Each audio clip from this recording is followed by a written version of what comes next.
დატბორილი ქუჩები, პარალიზებული მოძრაობა და ნგრევის საფრთხე მორიგი წვიმა დედაქალაქისთვის ისევ სტიქიად იქცა. ყველაზე საგანგაშო შემთხვევა ვაჟა-ფშაველას მეტროსთან არსებულ სამშენებლო ობიექტზე დაფიქსირდა, სადაც მიწა ჩამოიშალა. დიდი დიღომი, აღმაშენებლის ხეივანი, გლდანი და ვარკეთილი ეს იმ ტერიტორიების არასრული ჩამონათვალია, რომლებიც სანიაღვრე სისტემების გაუმართავობის გამო უკვე ტრადიციულად წყალმა დაფარა. შუა ქუჩაში ჩარჩენილი ათეულობით ავტომანქანა და პარალიზებული საზოგადოებრივი ტრანსპორტი. ასეთი იყო სურათი დედაქალაქში. მარიკა ბოლქვაძე აგრძელებს თემაზე ფორმულას პირდაპირ ეთერში საუბარს. მარიკა, გისმენთ.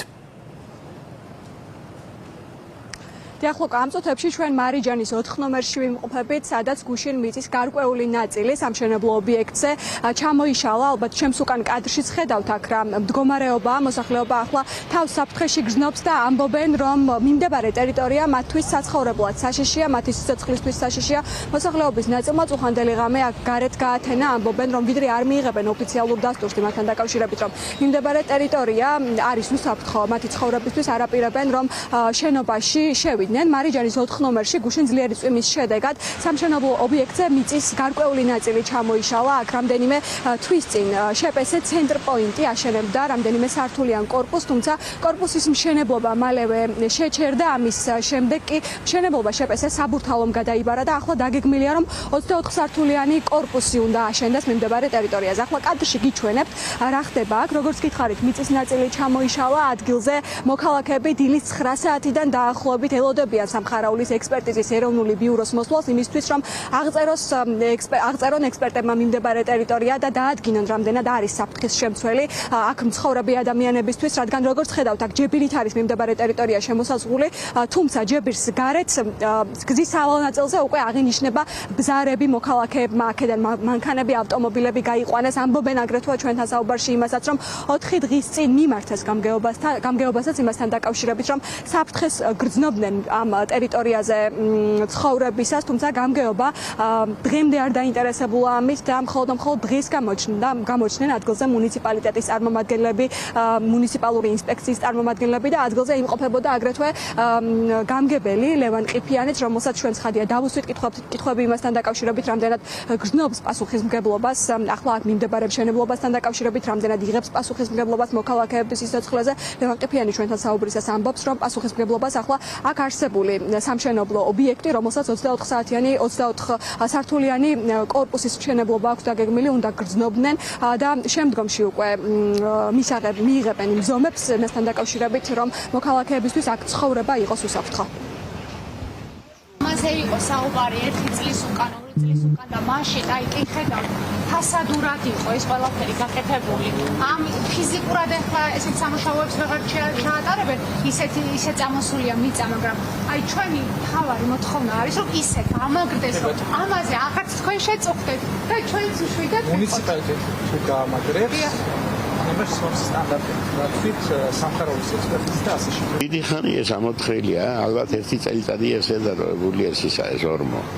მერე ვითომ გაამაგრეს, მაგრამ აი გამაგრებულს კი ხედავთ როგორია. აი კიდე ბზარებია წარმოშობილია ახლები. ალბათ ეს ნაწილიც დაინგრევა და მე რომ მოკნას კიდე რამე. გასაფრთხოდ უნდა ბრძოლდნენ, მეშინია კიდე წვიმა არ მოვიდეს, კიდე არ დაინგრეს ეს. ნახეთ, აი ბზარებმა მოიმატა. ყოველ იმაზე იმატებს და ეხლა ეს ბზარები უფრო გადიდდა. მე უფრო მეტი საშიშროება და პერსპექტივა ეხლა აქედან რაღაცა ზოლი კიდე ჩაიშალოს და ბოლო მოგვადგება უკვე კორპუსის ტანამდე მოდის, ეზო პრაქტიკულად ხრება. ვის აკისრებს პასუხისმგებლობას ამ დროს? მე ხა ვის რა პასუხისმგებლობა უნდა დავაკისრო? მე რა კომპეტენცია მაქვს, რომ პასუხისმგებლობა დავაკისრო? სამხარაული მოსული არის, საუბრობთ რაღაცასთან დაკავშირებით და ერთად. სამხარაული ან თქვენ როცა მეზობლები ლაპარაკობდნენ 1 წლის წინაც დაზიანდა მოქალაქეების ავტომობილები, აქ მცხოვრები მოქალაქეების ავტომობილები. აქამდე რატომ არ იყო ეს საფრთხეები შესწავლილი? ან რამე სხვანაირად რომ მომხდარიყო, თქვენ იღებთ ამ პასუხისმგებლობას საკუთარ თავზე? არა, ჩვენ როგორ ავიღებთ, კერძო მშენებლობა არის და დეველოპერი აშენებს. აქამდე არ მოიკითხეთ გაუმაგრებელი რომ იყო აქაურობა და ფიცრებით რომ იყო მიმდებარე ტერიტორია გამაგრებული, თქვენთვის ეს საფრთხეს არ წარმოადგენდა? ფიცრებით არა იყო გამაგრებული არა. არა, კადრებში ჩანს რომ იყო ფიცრებით გამაგრებული ამოთხრილი ნაწილი. ვაცადეთ უბრალოდ რა მუშაობთ კარგით. სულიოლო უნდა აიღოს დეველოპერული კომპანია, რომელსაც უნდა აწარმოოს სამუშაოები შესაბამის სტანდარტების და დაცვით. თქვენ არ აკონტროლებთ ამ სამუშაოებს, როგორც მუნიციპალიტეტის წარმომადგენელი? გამგეობის შემთხვევაში არ კონტროლდება რა თქმა უნდა. აბა მაშინ ახლა რატომ ხართ აქ? თუ არ გაქვთ ეს პასუხისმგებლობები? ჩვენ იმიტომ ვართ, რომ მოსახლეობასთან გქონდეს ახლო კომუნიკაცია, გავიგოთ რა პრობლემა არის თუ არა საფრთხის შემცველი ამ სახლში ცხოვრება. ეს პირველ რიგში შეფასებით გვაქვს ინფორმაცია, რომ არ არის საფრთხის შემცველი, აქ ცხოვრება, თუ იქნებოდა საფრთხის შემცველი, მუნიციპალიტეტი მზად იყო, რომ უზრუნველყო აღნიშნული ოჯახების ხირით გაყვანა ან შესაბამის სასტუმროში გადაყვანა. სანიაღვრეს სისტემების გაუმართავობის გამო დედაქალაქში მცირე წვიმაც კი დიდ სტიქიურ მოვლენად არის ქცეული. ამასთან დაკავშირებით ახლა ოპოზიციის წარმომადგენლებიც საუბრობენ.